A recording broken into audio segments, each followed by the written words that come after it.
say, Uncle? Say you won't make more missiles. Hey, want to feel old? Remember that one time that a communist dictator told Donald Trump that he was a coward and that he should come get him in Venezuela?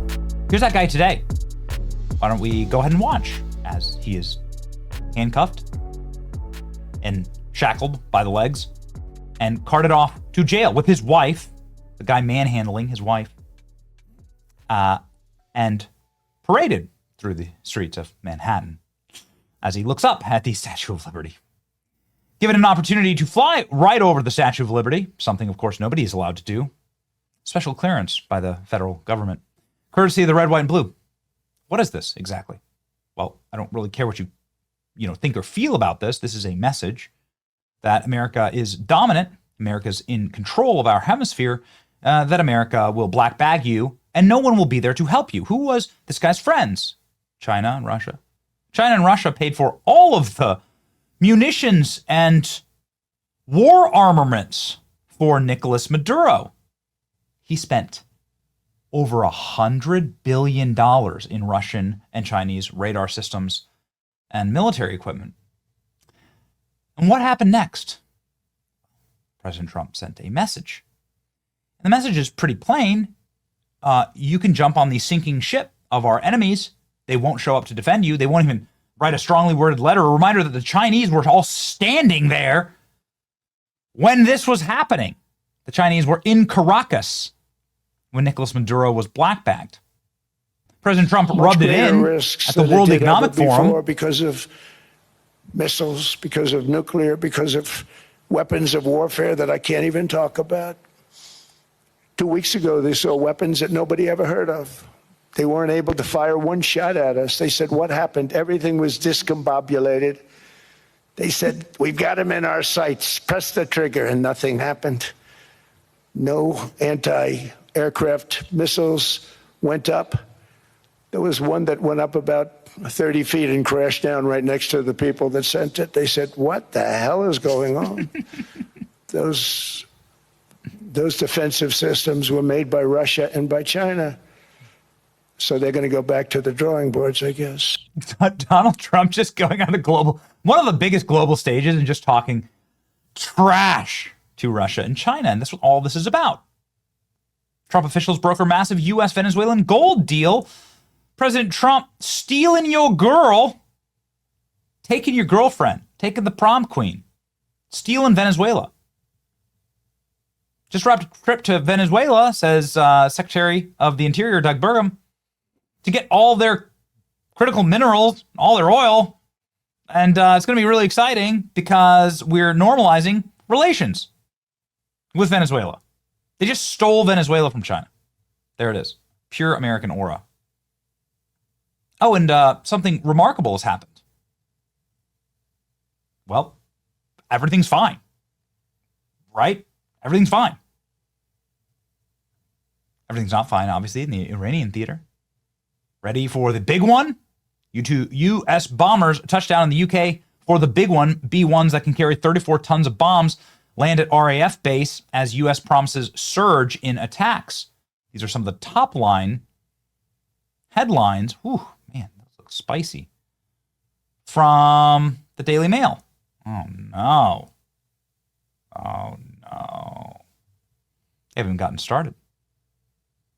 Get ready for the Moabs, the mothers of all bombs. Here's another headline. No deal without unconditional surrender, says Donald Trump.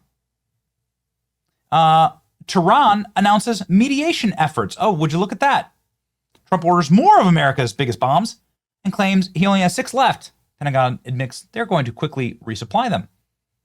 Now, Iran is calling for mediation efforts as the U.S. military prepares for even more. Oh, Iran is now saying, please, let's negotiate.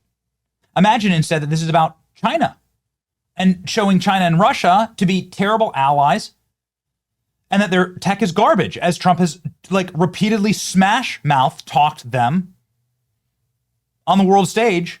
And now he's demonstrating for the entire globe to see, whether at the World Economic Forum or here in the Iranian theater, that China and Russia are terrible partners. Their tech is nothing. They're Stone Age compared to us. They've sunk all of the Iranian Navy, destroyed all of their Air Force, decreased 90% of the ballistic missile attacks. And now, what do you know? Chinese Air Force activity around Taiwan has fallen sharply in recent weeks. No flights at all in the past week. A sudden drop in what has been a daily military maneuver over the island, as Beijing is recalibrating its Taiwan invasion strategy. Could this actually be about peace? Listen, look at this. Drone swarms down to nothing. Effectively, there were nearly 300 on day one. Now there's virtually zero because we're shooting them out of the sky with lasers. Yeah. Ballistic missiles. They fired 350 on day one. They fire 15 on day 8. How many more can they get? Well, maybe none. Whew. Now President Trump is saying that Iran wants to make a deal. Well. What will happen when President Trump delivers peace with Iran? What will happen, ladies and gentlemen? What will be the end game here exactly? Chinese Air Force, our activity around Taiwan has fallen. We may never know why. Imagine for a second that Donald Trump isn't causing World War III, that he's actually preventing World War III. China has lost the vast majority of its oil supply with Venezuela and Iran. That play is entirely about choking out China. China has absolutely no oil of its own. They're kind of like Germany in World War II. They would need to go conquer some oil-rich land. They can't do that without any oil. They're checkmated. They can remain a strong economic power, but now all the trade terms are set by America because China can't do any provocation anywhere, and they've been humiliated on the world stage. China has barely written a strongly worded letter about this. Trump may be pulling off the most important geopolitical chess move of the 21st century, avoiding global conflict. It's crazy. Look at this. Less than 2.5 months into the year, Trump's removed a thorn in the side of Venezuela, prevented a new thorn in the side of Greenland, removed a massive pain in our ass in Iran, secured a monopoly of control over the flow of 42% of China's oil supply, stolen the international shipping insurance industry from London, restored the global perception of America as a sleeping giant restrained only by itself, united Sunni Arab nation states against and Israel in a military confrontation against other Muslims, vindicated the policy of why Iran will never be allowed to have a nuclear weapon, forcing Europe to confront how self-destructive their international policy has been, boxed China out of the world stage, and forced Russia the imminent decision to swim with America or sink with China. I don't know anything that's been more sweeping or powerful. People are getting lost in the weeds on the foreign policy. Step back and look at the full picture. The administration is building control over our hemisphere. Venezuela is ours. Cuba is next. More to come. It's pressured Europe to continue to contribute meaningfully for the first time in recent memory, and it's united the Middle East against Iran and is dismantling the regime systematically. It can't last forever. What are they going to do? Listen, when the people run out of food, you're just going to have a collapsed regime. When people are starving, they revolt. They rebel. Russia is weaker for its foray into Ukraine. Ukraine remains independent. Russia can't fight like multi-front war. China, our primary adversary, by the way, is hurt by all of it, no matter what cope you see online. This is a genuinely historic reassertion of American interests, absolutely working, no matter how critical you are of the president. Yep. Seems so. Right? Yeah, seems so. And now Elon Musk is saying the stage is being set for what is to come.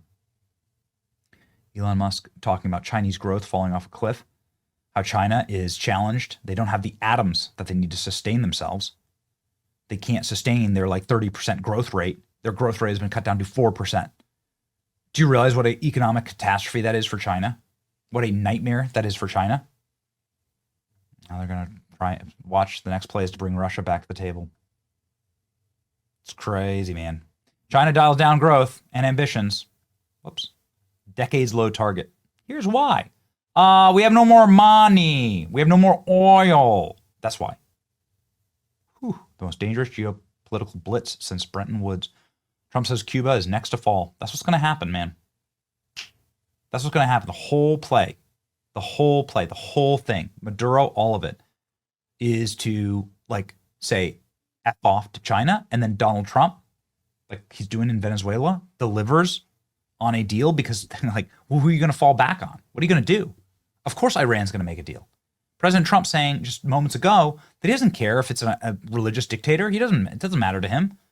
They just have to agree to American terms and to American trade. They need to come into the fold of you play by our rules, not by the rules of the East. That's what all of this is. Take the Panama Canal back, just did that. Kick China completely out of our hemisphere, just did that with Cuba and Venezuela. Panama.